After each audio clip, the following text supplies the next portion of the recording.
Hey, welcome to this video called Midnight. I'm glad to be able to present this video. It's kind of an exciting thing for me, but we're going to get right into it. This kind of comes from a part in Paul's life that's kind of an interesting part. It's right after his conversion and he's starting to preach and all of this, and then it comes to this. And he kind of has a little bit of a moment, kind of a midnight moment. And midnight's often referred to as kind of like the dark places in our mind, maybe. It's kind of like the sadness and the mishaps and the pain and the sorrow and all of that kind of stuff is usually what's associated with midnight. But I kind of want to look at how to handle midnight in this video. So, with that being said, we're going to kind of join his story in the book of Acts chapter 16. And this is Acts chapter 16 is where I'm going to be referencing. So if you want to look it up later, that's kind of where we're going to be hanging out.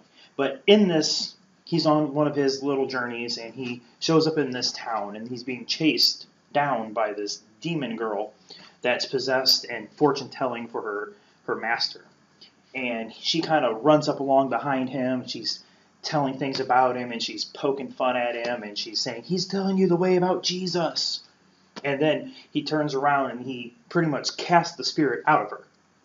And he tells her pretty much to be quiet, and the spirit leaves her, and she becomes worthless to her masters, and she can't make any more money. And so they kind of get in an uproar. And when they get into this uproar, they kind of throw the rest of the town in this uproar, and everybody's all mad. And Paul and Silas are at the brunt of this. So we're joining in Acts 16, verse 22. The crowd joined in an attack against Paul and Silas, and the magistrates ordered them to be stripped and beaten with rods. So this caused such an uproar that everybody's getting involved now, and everybody's so mad. After they were severely flogged, they were thrown into prison, and the jailer was commanded to guard them carefully. When he received these orders, he put them in an inner cell and fastened their feet into the stocks. I kind of picture this like he put them in maximum security prison. He was kind of like, ooh, I got specific orders. I always have trouble with that word. He got specific orders to put them in jail. And he put them away, and I think he kind of put them inside jail. So he kind of had them locked away where they couldn't get away. He put them in stocks and in chains so they couldn't get away because he didn't want them to. Because if he did, it was his job, in his life even. So, but then the story goes kind of on. So I think that in this moment, they're kind of just hanging out there. They've got really nothing else to do. They're kind of in prison. So they got not much more places to be. But then the Bible says about midnight. About midnight, they're kind of sitting there, and I think this is when the things started racing. Paul had just started following Jesus. Paul had just started preaching. Paul was doing what God wanted him to do. And talk about pain and sorrow and heartbreak and rejection and all of that. He's now sitting in jail, and it's midnight. And he's sitting there, he's chained to the floor, feet stuck up in stocks, and he's there.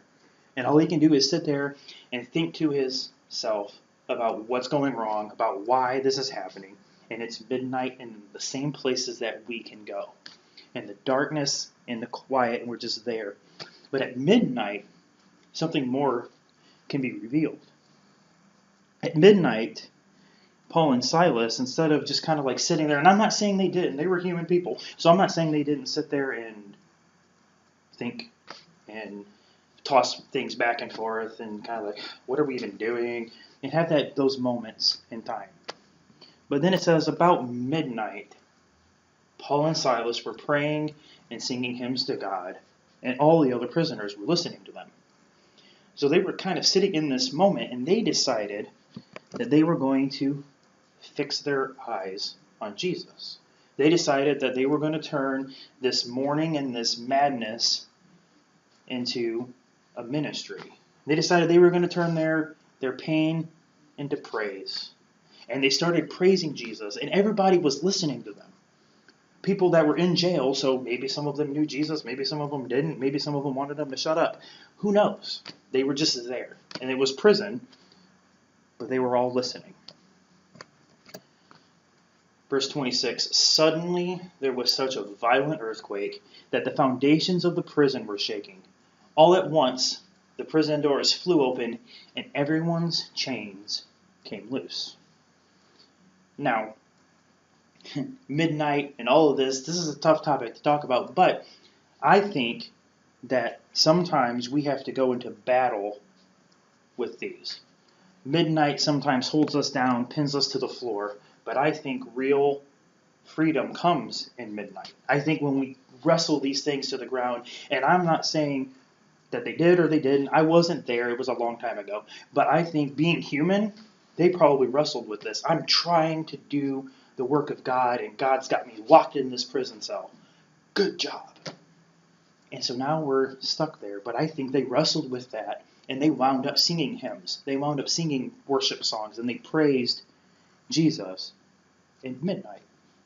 And everybody's chains came loose.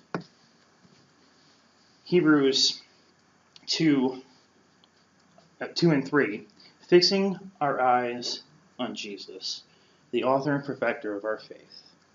Consider him who endured such opposition from sinners, so that you will not grow weary and lose heart. So when we think of that and we look at Jesus, and Paul knew about Jesus.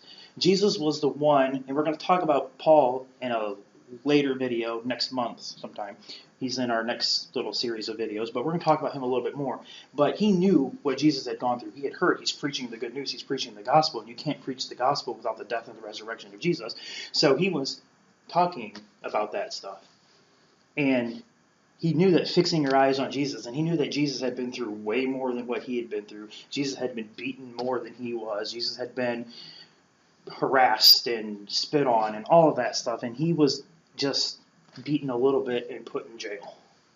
I believe that Paul just kind of focused in on Jesus because he knew that's what it was.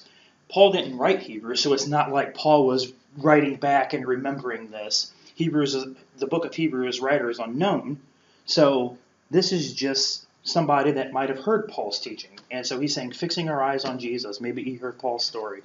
But that's the point of this. At midnight, we have to wrestle these things. We can't just sit there and let them swarm us in, because then Paul would have sat there and just kind of oh, yeah, I'm just going to stay here, rot in this prison cell, and I'm not going to do anything for Jesus anymore. I'm just going to be here. And he could have just let that overtake him and let that pin him down. But he didn't. So we make it through our midnight so we can get to a better place, and so we can get back and we can kind of look back at the midnight that we were in. Kind of I was there, but now I'm here. So now that I'm here, I can help somebody else who's there. And we can help people, and we can use our moments of time for that. It's in the midnight that freedom comes. It's in the midnight moments, in those places that we don't even want to think about or want to function or want to do battle with. But God's right there battling with us.